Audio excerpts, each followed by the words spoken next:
Hello everyone, in this video let's discuss the question answer of a valediction for V.D. Mooring, and the question is critical appreciation of the poem. ये very important question है, अक्सर exam में आता है, आप इसको तैयार कर सकते हैं। दोनों क्वेश्चन में से कोई भी क्वेश्चन अगर एग्जाम में आता है तो आप इस आंसर को कवर कर सकते हैं। Let's know the meaning of this title. A valediction means होता है किसी की विदाई देना, या एंड फॉरबिडिंग मोरिंग मीन्स होता है शोक मनाना, मीन्स किसी की विदाई पर शोक मनाना। अब हम इस पोयम के मेन थीम के बारे में डिस्कस करते हैं। जॉन डोने ने यह पोयम 1611 ईस्वी में लिखा जब वह अपने दोस्त रॉबर्ट डूरी के साथ यूरोप की यात्रा पर जा रहे थे। तो उस वक्त उनकी पत्नी एनी मोर गर्भवती थी। जब वो छोड़ के जा रहे थे तो उनके अलगाव ने शायद डोने को कविता लिखने के लिए प्रेरित किया। ये एक प्रकार का शोक गीत नहीं है जैसा शीर्षक से लग रहा है, ये एक प्रकार का प्रेम कविता है। और कह सकते हैं कि इस पोयम के थ्रू डोने ने अपने रीडर्स को एक प्रकार से एक लेसन दिया है कि कैसे जब दो लोग अलग होते हैं तो उनका प्यार इतना छोटा नहीं होना चाहिए कि रोना चाहिए। और इस प्रकार से जॉन डोने ने इस कविता के माध्यम से दो प्रेमी को अलग होने पर होने वाली जो स्थिति होती है उसके बारे में यहाँ पे डिस्कस किया, बताया है इस कविता के माध्यम से। और स्पेशली अपनी बिलव्ड वाइफ एनी मोर के लिए ये डेडिकेट है poem.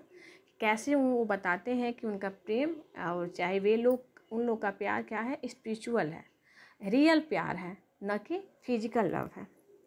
So let's discuss answer. A valediction forbidding. Mourning is one of the best metaphysical poem by the principal figure of the metaphysical school of poetry. यह इस प्रकार से metaphysical poem है जो कि मेटाफिजिकल स्कूल ऑफ पोएट्री का principal figure है। The poem is an extraordinary love poem deal with the theme of love. It means spiritual and physical love. यह एक प्रकार का एक्स्ट्रा ऑर्डिनरी लव पोयम है जिसका मेन थीम है spiritual and physical love. By this poem the poet would like to make an understanding in the mind of his beloved wife that they are spiritual lover and she should not mourn on his going abroad, it means France. इस poem के through poet ने अपनी beloved wife को बताना चाहा है, समझाना चाहा है कि वे लोग स्पिरिचुअल लवर हैं और हम लोग, तुम्हें रोना नहीं चाहिए अगर हम विदेश जा रहे हैं, मतलब वो फ्रांस जा रहे थे। और एक प्रकार से इस पोयम का जो कंसेप्ट है वो फिलोसफिकल है और एक प्रकार से क्लियर है इसका जो पोयम का पॉइंट कि लव ऑफ द सोल है। इस पोयम का पॉइंट क्या है, या कह सकते हैं मेन थीम क्या है, लव ऑफ द सोल, मतलब आत्माओं का प्यार है। इस प्रकार से कह सकते हैं this poem is an apt example of metaphysical love poem. इस प्रकार से कह सकते हैं कि जो ये पोयम है वो मेटाफिजिकल लव पोयम का बहुत ही सही, या कह सकते हैं एप्ट एग्जाम्पल है।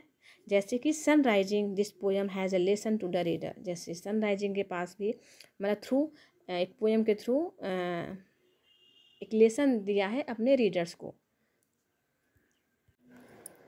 In the very beginning of the poem the poet tries to make understand his beloved wife that she should learn something from virtuous person, as when righteous person are about to die they have no fear to death and they welcome death happily, for they have knowledge of the immortality of soul।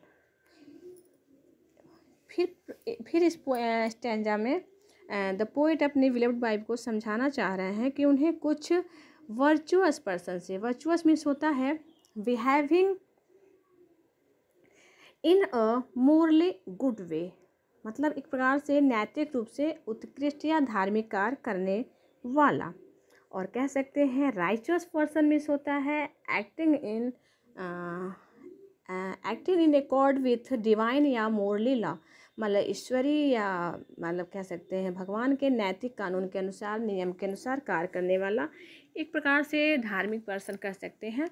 और both are से तो उनका example देके अपनी wife को समझाना चाह रहे हैं कि वे लोग डेथ को हैप्पीली मतलब खुशी से वेलकम करते हैं, उन लोगों को कोई डर नहीं होता है मृत्यु से। क्योंकि उन्हें पता होता है कि आत्मा अमर है। जबकि दूसरी तरफ रिलेशन जो होते हैं, जो अज्ञानी होते हैं, उनको बहुत ज़्यादा सैड होते हैं, बहुत ज़्यादा दुखी होते हैं, क्योंकि वो अपनी अज्ञानता के कारण। In the second stanza of the poem, the poet has used far-fetched imagery, and this stanza is highly hyperbolic. Hyperbolic means होता है अतिशयोक्तिपूर्ण, मतलब किसी बातें को बढ़ा चढ़ा के कहना। तो आपको सेकेंड स्टैंजा में यही देखने को मिलेगा। Here the poet means to say that their separation is not really separation, but it is the extension. The poet says that his beloved wife should not weep on his going abroad. मतलब अपनी पत्नी को कहते हैं, समझाते हैं कि उनका जो सेपरेशन है वो सेपरेशन नहीं है, बल्कि एक्सटेंशन है। एक्सटेंशन मीन्स होता है विस्तार या बढ़ना। मतलब हम लोग अगर सेपरेट होते हैं तो हम लोग का प्यार एक दूसरे के लिए बढ़ेगा। तो एक प्रकार से उसे रोना नहीं चाहिए जब वो दूर जा रहे हैं, विदेश जा रहे हैं। If she should weep so much, then the whole world would destroy by the flood of her tear. यहाँ पे पोएट ने by the flood of her tear मतलब यहाँ पे हाइपरबोलिक का यूज किया है, हाइपरबोलिक वर्ड्स का यूज किया है कि अगर तुम रोओगी तो पूरे संसार में तुम्हारे आंसुओं से बाढ़ आ जाएगी, जिससे बहुत ज़्यादा नुकसान होगा। The poet stopped his wife from taking a sigh because it would lead a storm in the sea and there would be a lot of destruction.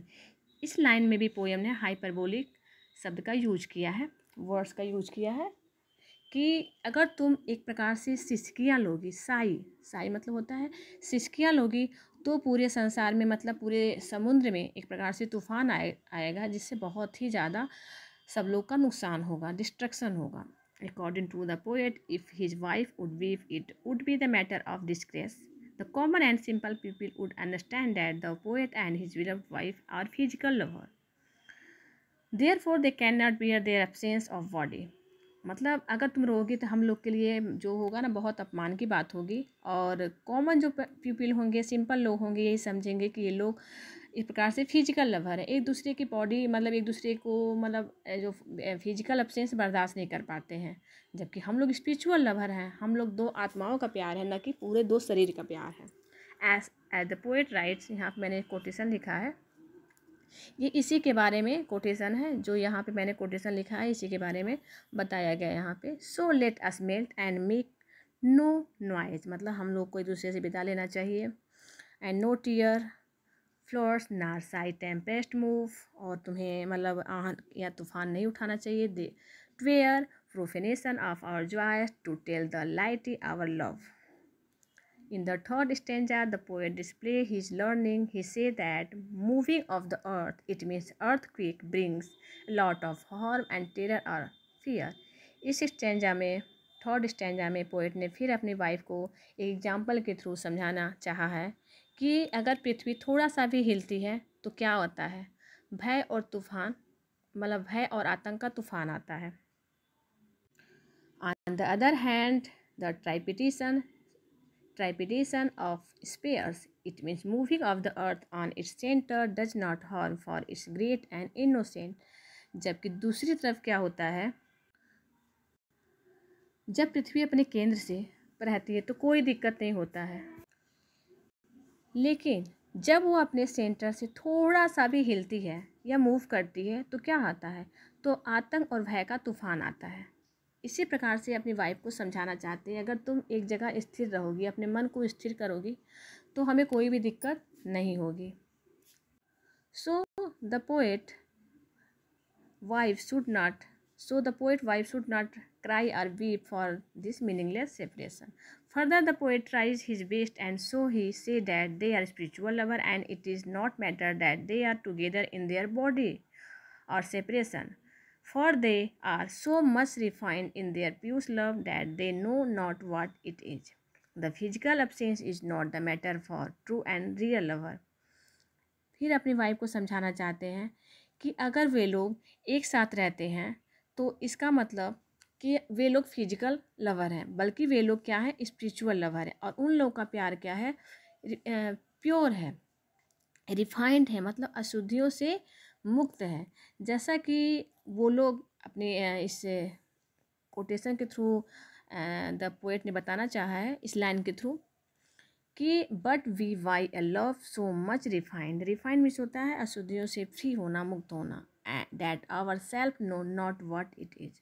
हम लोग फिजिकल अफसेंस के लिए दुख नहीं होना चाहिए, बिकॉज हम लोग का जो प्यार है वो रियल है, ट्रू है। Again the poet expresses his emotions on the platonic concept of love.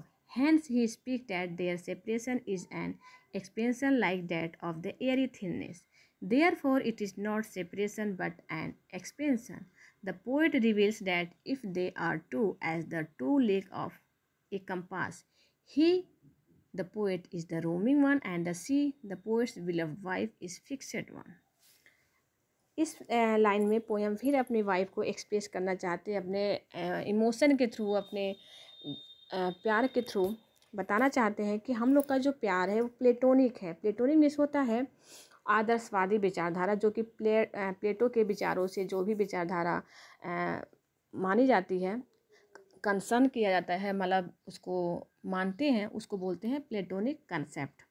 तो हम लोग का प्यार क्या है, एक प्रकार से आदर्शवादी है, स्पिरिचुअल है। और अगर हम लोग एक प्रकार से दो हैं, एक एग्जांपल देके फिर बताना चाहते हैं कि कंपास का एग्जांपल देके समझाया है कि अगर हम लोग दो हैं तो दो इस प्रकार हैं। जैसे पोएट क्या है, रोमिंग वन, जो एक होता है पॉइंट होता है उसके आगे पीछे घूमने वाला, roaming one. And the poets beloved wife is fixed one. दोनों एक दूसरे के लिए आवश्यक होते हैं। तो इसके थ्रू पोएट फिर बताते हैं कि if they be two they are two so as steep twine compasses are two thy soul the fixed foot make no so. तुम क्या हो, हमारी आत्मा हो, जो कि कोई मतलब किसी को पता नहीं चलता है कि जो फिक्स्ड फुट होता है वो मतलब उसका कोई रोल नहीं होता है, ऐसा दिखता नहीं है। लेकिन जो रोमिंग होता है उसी से ही सेंटर मतलब बनता है। ऐसा नहीं है, अगर तुम विचलित होगी तो मेरा मन भी विचलित होगा, और हम लोग के लिए सही नहीं है। On the whole the centre of interest in the poem is spiritual love. कह सकते हैं इस पोएम का जो मेन सेंटर है, इंटरेस्ट है, ये स्पिरिचुअल लव है। And the present poem has 9 stanza is a quatrain. Quatrain means होता क्या है, एक प्रकार से चौपाई कह सकते हैं, और कह सकते हैं मतलब चौपाई होता है।